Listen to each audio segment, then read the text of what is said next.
Hello, doctors and little cutachari. Welcome to the another episode of series BAMS.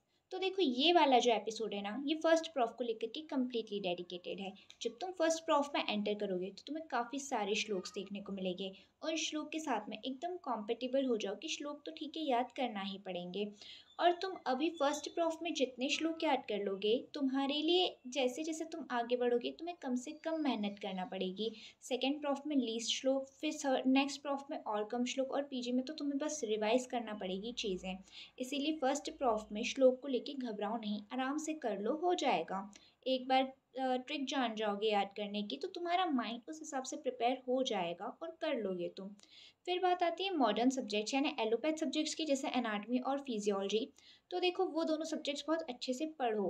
कम से कम syllabus में जितना दिया हुआ है उतना ही पढ़ो, पर उतने को भी बहुत अच्छे से पढ़ो, क्योंकि बीएमएस का सिलेबस बहुत सोच समझ करके बनाया है, जिससे तुम एक अच्छे खासे वैद्य बन सको।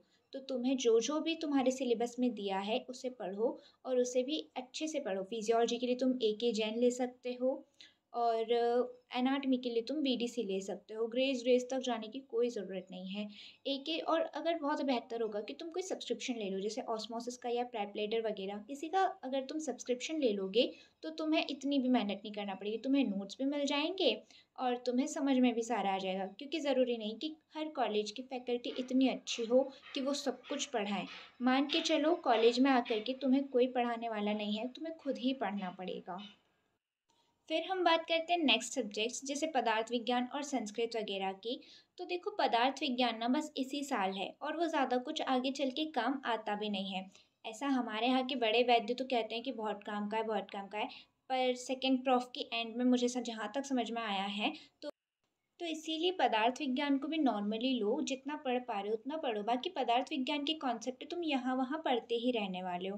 फिर बात आती है संस्कृत की। संस्कृत की बेसिक्स तो देखो जानना बहुत ज़रूरी है। बाकी संस्कृत का इतना कोई लोड नहीं है, मैं भी संस्कृत में नॉर्मली बस पास हुई थी, तो संस्कृत में इतना कोई टेंशन नहीं। पर उसकी बेसिक्स जान लो, क्योंकि तुम जब श्लोक पढ़ोगे और तुम उन श्लोक्स को अच्छे से खुद से अगर समझ जाओगे तो ये चीज़ तुम्हें संस्कृत की वजह से ही हो पाएगी।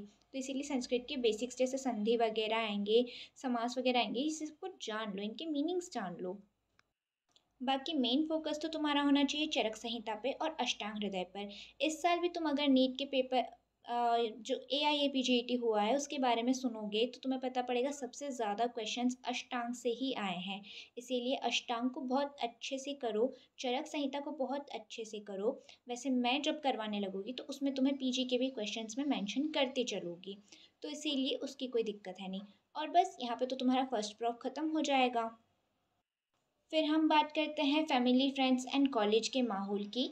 तो जब तुम फर्स्ट प्रॉफ में नए नए आओगे तो कोशिश करो एकदम बड़ा फ्रेंड सर्कल बनाने से अच्छा लिमिटेड फ्रेंड्स से स्टार्टिंग करो, जो थोड़े अच्छे हों, शरीफ हों, पढ़ने वाले हों। क्योंकि बाद में तुम्हारे सर्कल बनेंगे भी, टूटेंगे भी, और ये चीज़ फिर बहुत ज़्यादा ही डिप्रेसिव से लगने लगती कि इतना बड़ा फ्रेंड सर्कल था और अब हमारे कोई भी फ्रेंड नहीं है।